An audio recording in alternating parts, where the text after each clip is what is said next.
mine. I gotta get mine. I gotta get mine. Hey, let me elaborate. Y'all niggas trying fake. I've been out here getting cake. It been a process to get my money straight. I remember them broke days when I ain't thought they could control. I just kept that hammer, homie, nigga, knock out your soul. If you ain't got my money on time, you better cash out. If you do that bad business, homie, don't even give me that. I've been staying out the way cause I ain't doing no dead time. Cause I ain't got time for you, little homie, I'm getting mine. Coolest nigga in the world, but don't try to test me. I won't never lead you astray, that's why the Lord bless me. I need no attention, I just keep the extension. I was me against the world, so I'm feeling like Pop. Chasing all his hundreds like I'm Zeke, but I'm from the block. Monetize the flow, just follow the formula. If you ain't trying to get that bread, then I'm ignoring ya. I'm looking for a way out, cause I'm trying to go global. These niggas ain't on they hustles, they ain't even mobile. These niggas ain't no soldier, that's what a nigga told ya. Elias Cash, nigga ain't nothing free. So you know how it is when you be coming to DC. Hey, ain't nothing free, so I gotta get mine. I gotta get mine. I gotta get. Ain't nothing free, so I gotta get mine. I gotta get mine. I gotta get. I'm the realest in the DMV. Let me elaborate. Fuck you. Top of the morning, brothers. Salute to you. How y'all doing out there, man? Myself personally, I hope you're well and you're blessed. Salute, Gunmetal. Good to see you, big bro. Nice to have you here. Let me drop this shit down. Yeah, be slitting, dog. Be slitting. Especially when I first wake up. I ain't worth nothing. So, change this up a little bit. Now, salutations out of the way. I'm gonna go ahead and give y'all a little story. This is my lived experience, right? I had I'm not gonna use their full names, but I'll use part of their names. Nicknames, per se. Because that's what we called them. America eats its own babies, and the ABW is the one feeding the beast. To quote, well, no, I shouldn't say quote. That was a famous line from the late great Tupac. America eats its own babies. Well, I couldn't make the correlation initially, right? And I was just like, well, what do you mean and how? Then I saw, because I got older. But here's the thing. It wasn't until I became a good and goddamn grown man that I saw who was feeding that beast. So I'm gonna tell you the story of two young men that expired. They're no longer here. They're not with us anymore. And both these young men were on complete opposite ends of the spectrum, right? You might be like, Contract, the fuck you talk about, bro? All right, well, let me explain. I'll elaborate. I got you. The first young man, I met him. Well, both these gentlemen, I met them when I was still in high school, dog. Because we were all in high school. We had classes together, you know. And to be honest with you, one of the homies, his name was Q. The other one was Tinez. Yeah, Tinez. Just, I'm pretty sure you can figure out what came before that. Well, Q, living in the DMV, let's just say he was well-to-do. Always stayed fresh, always had the best of everything, so on and so forth. And then Q just jumped out there put it out there one day. Like, yeah, well, my father is so and so. Or his father happened to be a member of a prestigious go-go band. And Q was never in a position where he was lacking or wanting for anything. Because when his pops and when his moms working a good old government job, he was straight. You know what I'm saying? Tinaz, on the other hand, was another one of them dirty jean boys from around the way. But there was an obvious difference between them because Tinaz pops, you couldn't quite tell what the fuck he was and what Tinaz was, and his mama was damn sure black though. You know what I'm saying? ABW. Q, both his parents were AB. Well, his mom was ABW and his dad was definitely a melanated man. Well, Tinaz pops was like the shade tree mechanic type. He didn't have a whole lot, but what he had, and he was good to get out there and go grind, right? Grind everything up. You know how we do. You know how we do. And Tinez was a couple years older than us, so they put him in a higher grade. Q was more of the spoiled, I got money, nigga rich, you know what I'm saying? Nigga rich, just call it what it is. His pops is a well-known musical artist in the city I come from, and good old go-go music has been heard around the world. His mom's is a government employee, so he's living high on the hog, right? Well, Tinez is the dirty ghetto boy, light-skinned with the good hair, you know what I'm saying? And I don't just mean light, I mean light bright. His shit was like a cross between dirty blonde and green eyes type shit. So of course, all these little hood bitches just flocked to Tinez. But he was also funny. He cracked jokes. He was charismatic. Q could just throw the weight of who his peoples are around. You know, me and Q were in the same grade, same age. Tinez was about a year, maybe a year, no, maybe 2 years ahead of us. No, a year, I believe. Well, here's what happened.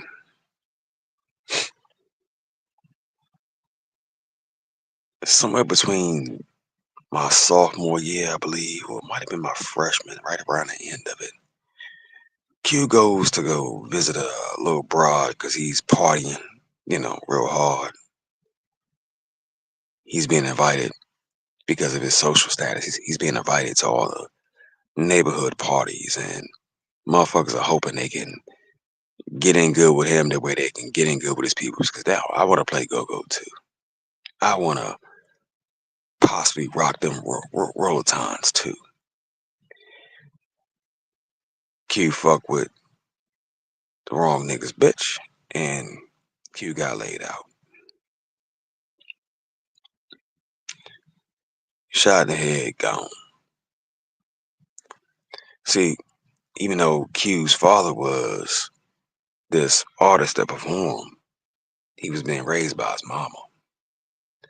And Q had a lot of mouth, you know. He had some hands too, but he had a lot of mouth, dog. I remember Q wigging out many times, multiple times. You know what I'm saying? And he just couldn't seem to control himself. Well, it was either my freshman year or my sophomore year. We were all asked to mourn his loss, yeah, but that was one of the homies. I couldn't, I couldn't do it, bro. I couldn't go to his funeral because I'm like, I can't believe this shit just happened. Long story short, I ended up going, and I didn't want to, but I did it anyway. One of the other homies was like, "Yeah, nah, come on."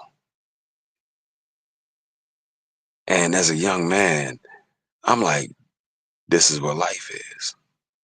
You know what I'm saying? Fast forward, I think it was my senior year. I ended up attending Tina's funeral too. Now we all went to the same school together. We all played sports together. We all cracked jokes on each other because coming from the DMV, the wealth gap is vast, bro. It's vast. Like you got your haves, you have a little something, and then you have nots. And we all got to go to school together. But trust and believe, be you a have a little something, have not. Your ass be you better be able to joan. You better be able to joan. You must commit verbal combat every fucking day, dog. You gotta roll a motherfucker up verbally, and if they get mad, you might have to roll them up physically. You know what I mean? The DMV is a different kind of place, dog. It really is because there's that extreme wealth, and you can tell the ones that come from that. Then you got that we ain't got shit and we in the ghetto, but we all living side by side around this motherfucker. So it's definitely an eye opener. Problem is with Q was one of the halves, but he didn't have the ability to control his motherfucking mouth because his daddy wasn't never there to teach him control. His mama showed him something totally different, lack of control. And as a youngster, Q ended up with a hole in his head, all because he was flaunting his people's status around the wrong group of niggas. And he was a friend. That wasn't the first death of a friend I experienced, and it damn sure won't gonna be the last. But I remembered that because I didn't want to see it, dog. I really didn't. I'm like, nah. They put the homie in a box. Well, fast forward years later, Tinez. Tell you a little story about him, just for context. Tinez was a athlete. He was the ideal ABW's child. Got the good hair, got the light eyes, and then the nigga had the audacity to come out with his head on some dirty blonde shit. But he was hooded than a motherfucker. See, his mama made a decision to have a baby by a man that was halfway in, halfway out of them streets, right? So back during my freshman year of high school, Tinez was the plug in school. I witnessed this motherfucker do hand-to-hand transaction with the teacher, dog. Straight up. Straight the fuck up. Yet again, the DMV is a different type of place. Well, long story short, teenagers were still raised with that mentality of mama ain't got it, pops ain't really hitting on too much, so I gotta get out here and be the man. You know what I'm saying? So between the sports and that little bit of dried up product he was selling, it looked like he was doing pretty good. Caught him a little old ass Acura because that was the shit for a high little minute back in the day, and he was rolling.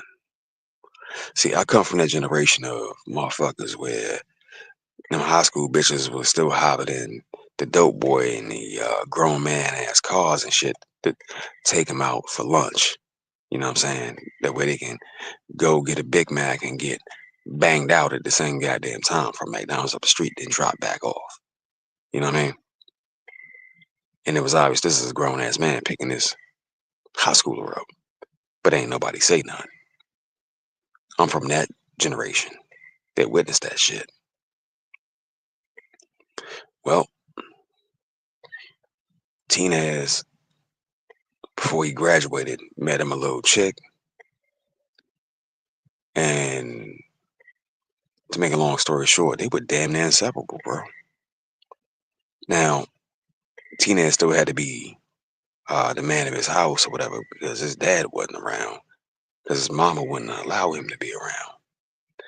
And he's moving his product and he's trying to graduate, and he did graduate, but he's also trying to start him a life real young. Well, things didn't quite work out too good. At the end of the day, he was 17. She was like 15 or 16 the moment that motherfucker turned 18. Her parents was like, nah, cut this shit off. He said, okay. And he stopped. Well, the part of the story that we got much, much, much later on is she tried to, well, I'm not gonna say try. She did. She went to Tina's house without her parents' consent, without them knowing, gave him a story, and was like, you know what, everything's cool. We can be together. Because he was talking about marrying this bitch, bro. He was really like serious. He was serious about her. He like, fuck this product shit. I ain't doing this no more. If I gotta go to Job Corps, whatever I gotta do. He had squared his life up. You remember what I said about you being a mark? Well, old girl and Tinez hooked up one more time, and after that, she popped Prego. Well, Tinez ends up getting locked up. Yeah. Now, just a few months ago, everything was cool. Now it ain't no motherfucking more. So this 18-year-old young man, because in America, an 18-year-old man apparently, but you still can't drink and buy alcohol, but you're a man. Boy, call it what it is. Ends up going to do a good 2-year ride. Gets out early, and he ain't the same no motherfucking more. Did the broad have the baby? No. No, she didn't. They had him on paper as a registered offender because the mama wasn't quite done with him yet. She called him people's on him again and said he could possibly do this one more time. Well, back to the claim Tinez may go. Tinez says fuck that and eliminates himself. Well, in both these situations between Q and Tinez, the fathers weren't present. You know who was present? That ABW called Mama, encouraging them to make the worst decisions in the fucking world. See, when Q got hit in the head, right, it was about 12 o'clock at night. What freshman or junior in high school needs to be outside of the party at 12 o'clock at night, bro?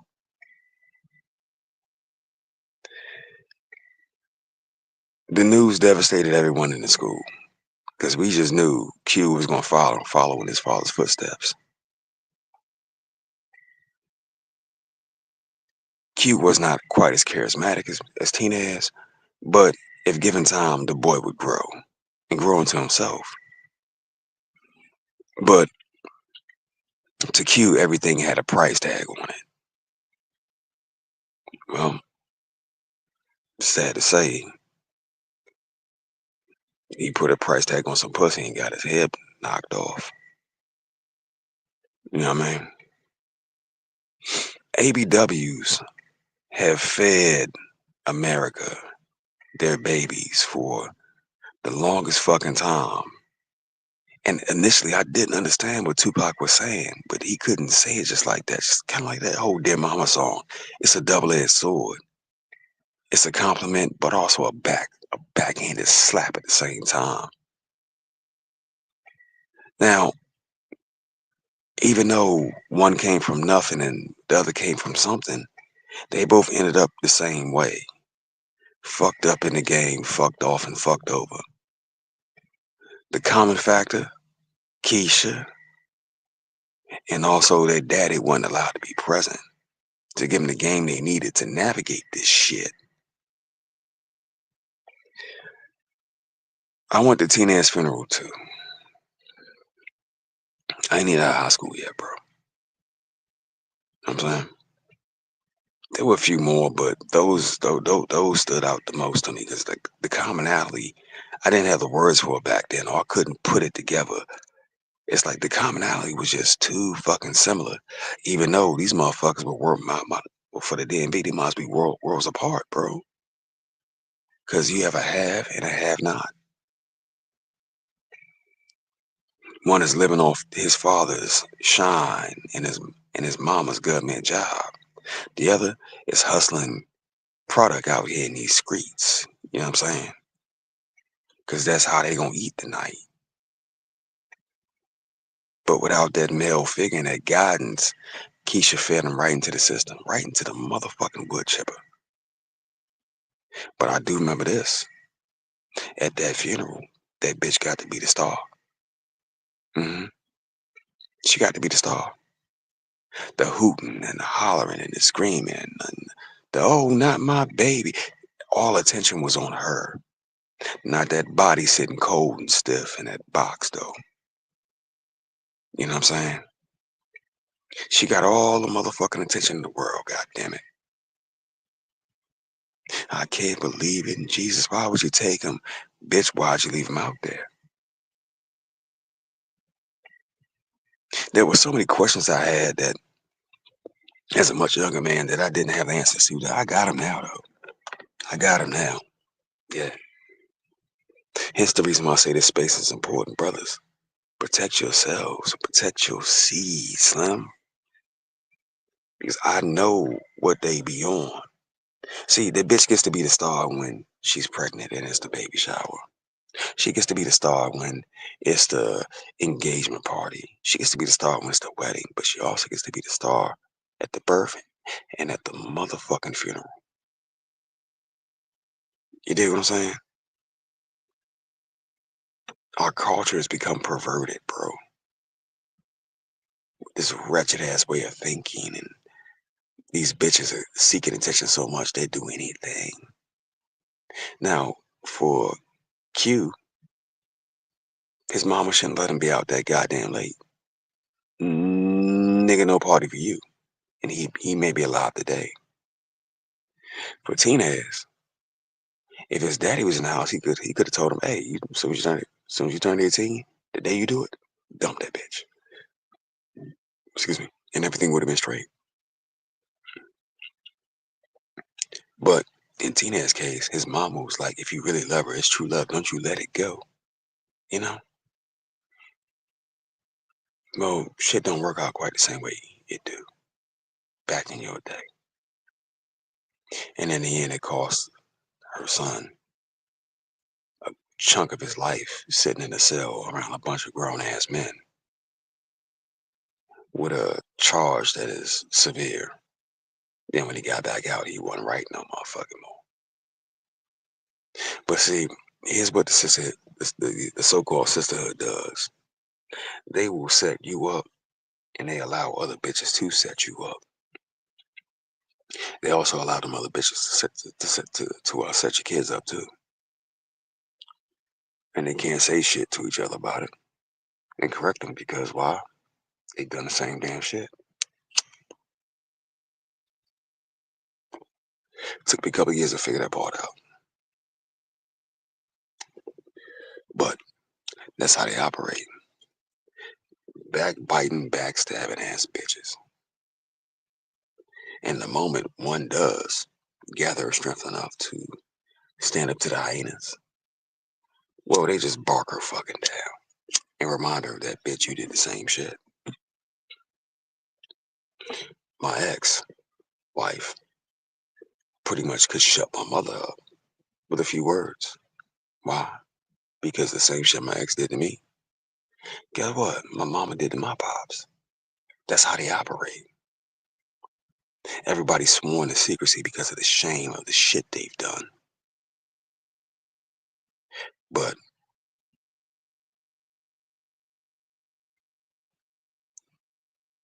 the main question is if those two young men's fathers would have been allowed in their lives, would the same outcome have happened? At this juncture in my life, I don't think so, bro. I don't.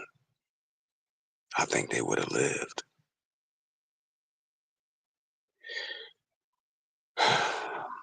I've said this before. Back in the day, you had signs that would advertise down Louisiana for those big ass ferries that would be going all through the swamp. Yeah, we're gonna have gator bait. That's when they would feed black babies, so-called black babies and black children to the alligators. Well, who gave them the bait? Who gave them the bait? Did they really fight him that hard? Imagine a motherfucker walking up to you talking about, yeah, I'm gonna feed your kids to some alligators and watching you torn apart live. No, that ain't gonna happen. You you going to Jesus right here. Since you love him so much, let me set this appointment up for you. But somehow, some way, they were able to wrestle them kids away from her though. Somehow, you know, some way. She didn't have the strength to stop them, right? But it's also been documented cases of a skinny 110-pound bitch picking up a car because it was on top of her child. Make that make fucking sense. When these bitches have been bred to be big as fuck and strong as fuck. But she couldn't stop Mr. Charles and them from taking one of her chits to feed them to the alligators. Bitch, I think you gotta pay off. I truly believe at this juncture that the vast majority of the ABWs are just inherently fucking evil, dog. Real shit. And it ain't no saving or changing them. If Q's famous musician father would have been allowed to remain in his life, I don't think he would have been outside at 12 o'clock at night or 12 something at night, bro. Because he was a grown ass man that survived the 80s and made it up into the 90s and 2000s and shit. And god damn it, you know what this place be about. And you know what time shit jump off. And you gonna have your youngin' out there? Nah, not without some supervision, at least. Crazy part is when he got hit, he was only a couple blocks away from home. How do you explain a, either a ninth grader or a sophomore catching a hole in the head and make it make sense? But at that funeral, oh my baby, oh my God, oh my Lord, the ABWs feed you into the system in America, been eaten, dog. They've been serving us up. They've been serving us up.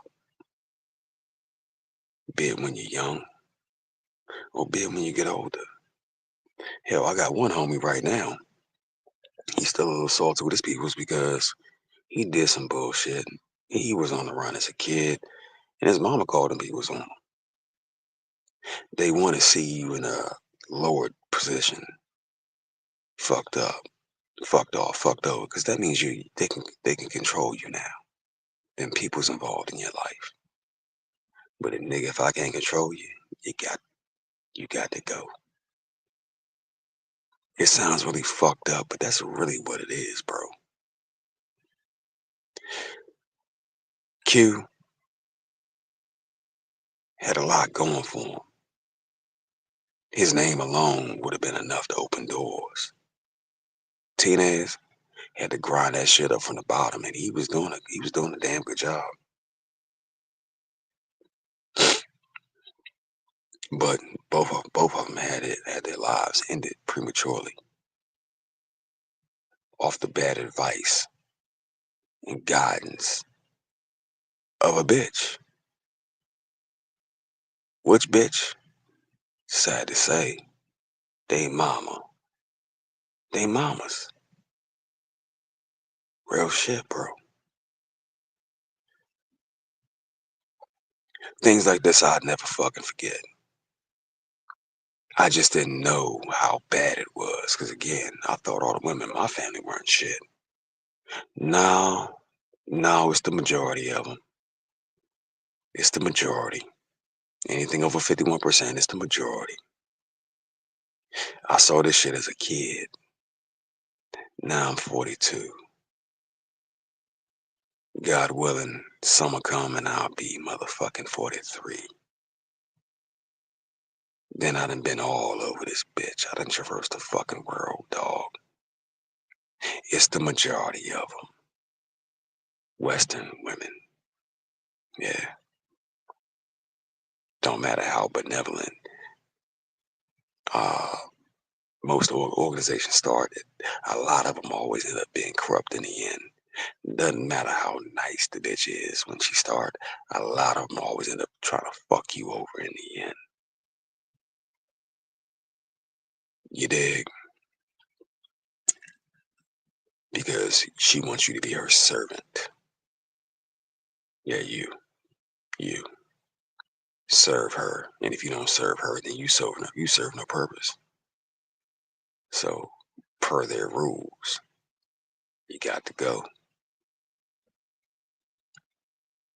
But before I get too dark and too deep, let me take these comments.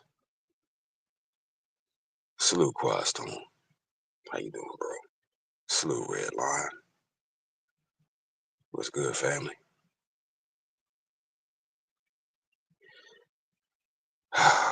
At the end of the day, pretty much life in the community is only meant to serve them. And if you don't serve them, you're done.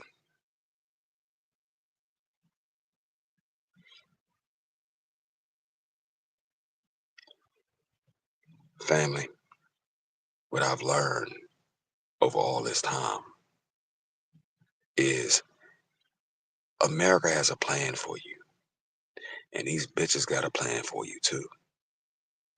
And you gotta have a plan for you.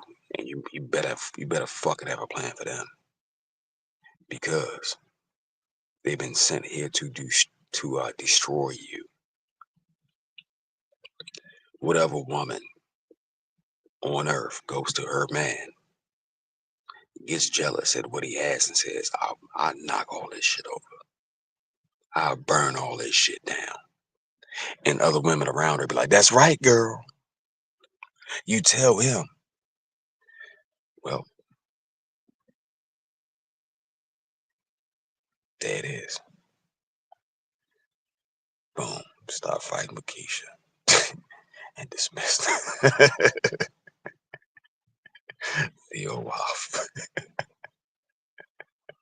There it is. That's the real deal reality. I know it's been a minute. And I'm getting back on my grizzy. My norm. But that story hit me, dog. It resurfaced and I was like, yeah. But when you have been through a fuck ton of trauma and you have a lot of deep PTSD, you bury shit. But I remember that. I remember both of them funerals, and in both at both of them Jones, I was like, "Yo, this is fucking terrible." We were playing basketball and we were playing football and we were doing this and we were doing that. Well, at least Martinez got a chance to graduate. Q never even the thought of a cap and gown never even occurred. He was too young. But they were both left under the leadership of Keisha. Straight up. Remembering shit like this is fucked up. Straight up. Be careful what you see. Cause these bitches out here, they ain't nothing. They ain't nothing, bro. Nothing.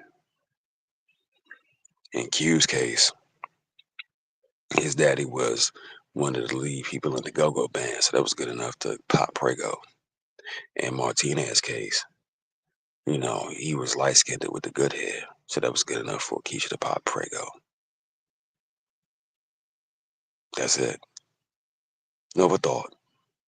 No other reason. No other rationale. Light-skinned with the good hair. And the baby came out light-skinned with the good hair too. Ooh. Yay. Now I got a cute baby. Fuck you bitches. But she led that man to destruction. With the worst device in the fucking world. Yeah. And had him out there slinging products to help pay them bills. Because, you know, he got to be the man of the house and help take care of his little sister too. By this other nigga. Who ain't as light-skinned with the good hair. But she don't like her that much though. This is the world we live in, brothers. Stay the fuck away from him. Stay the fuck away from him. Because if you manage to survive and make it out without committing a capital offense or someone removing you, it leaves you broken. Ask me how I know. Yeah. Leave me alone. It ain't worth it. I'll leave that part there. You bros be easy. Y'all be smooth. Have a blessed, productive day. Cautionary tales exist for a reason, man. So, y'all don't become one. Leave that bitch be. You dig? And start looking towards your future, where you gonna be tomorrow, dog. Cause this ain't it. This ain't it. Blue book, go. Did you know German bitches love them some chocolate? Mm-hmm. Yeah, yeah. You could have 4 or 5 and they just sharing it. Just passing it back and forth like a Twix. Spuff for God. You get a piece, you get a piece, you get a piece, you get a piece. Yeah. Versus Keisha and them. Chaotic, Chaos Goblin. Shout out to Red Sigma. Keisha and them. They know they sharing the D, but they still gonna act like they don't and fight over it. The whole time she giving that pussy away out of both draw legs behind your back. You just don't know that part though.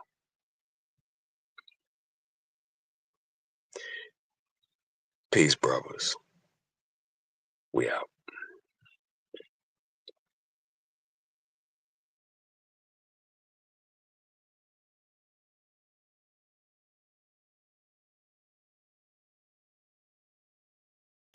I fuck your bitch at every given second, that ain't no exaggeration. Smoking on this real good pressure every single fucking day. Standing in my condo, nigga, that's just my meditation.